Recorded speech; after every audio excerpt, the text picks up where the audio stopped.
Hello and welcome. I'm Dr. Frank Granito, Chief Scientist with the Institute for Digital Transformation. And today I have the pleasure of speaking with Wendy Keene, one of our contributing authors to the new book we're publishing, Digital Transformation Demystified. So Wendy, welcome. Thank you for being with me today. I'm delighted to be here and really looking forward to this book coming out. As are we all. As are we all. So let's start with an important question. You wrote the chapter on business architecture and its relationship to and as an enabler to digital transformation. So let's start with the basics. What is business architecture, and can you distinguish that from enterprise architecture?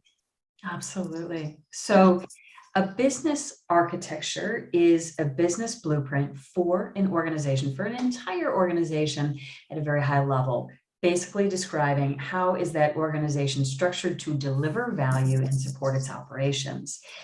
In terms of enterprise architecture, business architecture is part of the enterprise architecture umbrella. So overall, we have business architecture, and then we have the IT architecture, which includes application, data, and technical architecture. So while we act as a harmonized discipline, business architecture is also very steeped in the business and is also owned and driven by the business. I guess that's the important part, owned and driven by the business, as opposed to an enterprise architecture, which might have joint ownership across the enterprise with an enterprise architect dealing with all these different constituencies. So very cool, very succinct. Thank you. So why is business architecture such a critical enabler for digital enterprises and specifically for digital transformation? How does it enable digital transformations? Yeah, well, business architecture, like any blueprint, and for that matter, a blueprint for a building, it helps us to create common understanding and activate change. And digital transformation is very much about change. So in that context of digital, I'll share a few benefits. The first is that business architecture helps us to translate digital strategy and transformation and business direction into coordinated action. So it basically helps us understand, where are we today, where are we going tomorrow, and how are we going to get there? And what does that look like?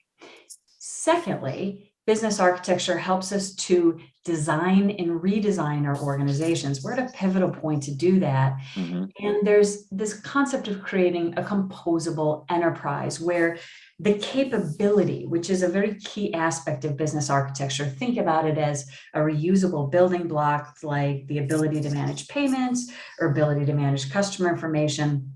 And we can put those pieces together in different ways to deliver new value, to deliver new products and services. So there's an innovative and strategic aspect, but there's also a streamlining aspect. So maybe we use the capability as a way to reduce the number of applications that we have doing the same thing, furthering our agility in the future as well. Interesting. You used the word composable. An interesting metaphor or description. Could you just expand on that a little bit? That's pretty cool. That's a pretty cool characterization.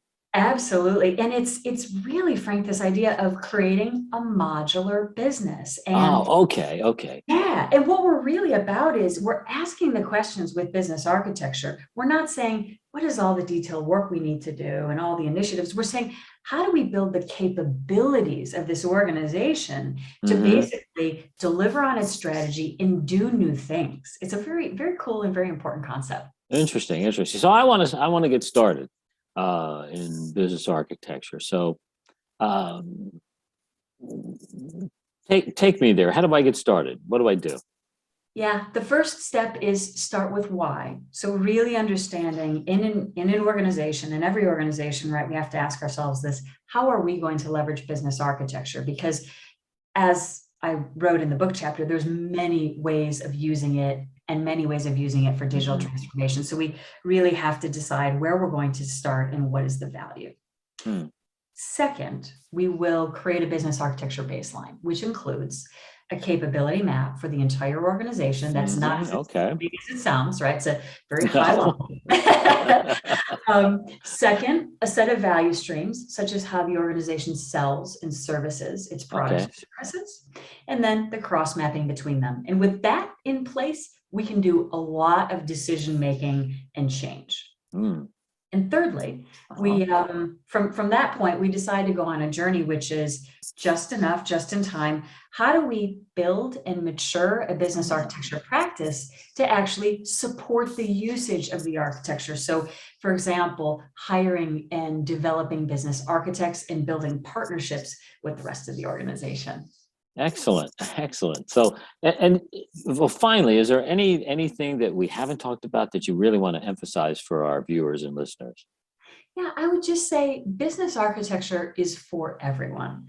While there may be a specific role for business architects to inform and translate strategy and shape initiatives, just like any blueprint, just like a map of the world, we can all use it to communicate.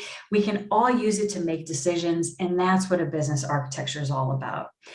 And Frank, the other thing I would say is I believe with digital transformation, we are making some of the most important decisions that are going to have a big impact, right, on our organizations and societies. And so business architecture is such a key guide on that journey. Excellent. Well, I'm definitely going to steal just enough, just in time. When you said that, I'm definitely stealing that. So with your permission, I'm going to use that in some other application. Please do. Thank you. Wendy, it's been a pleasure talking to you today. And I really enjoyed this conversation. Thanks for having me, Frank. Excellent. Well, folks, that's all we have for today. And please look for the new book coming out, Digital Transformation Demystified. So talk to you soon.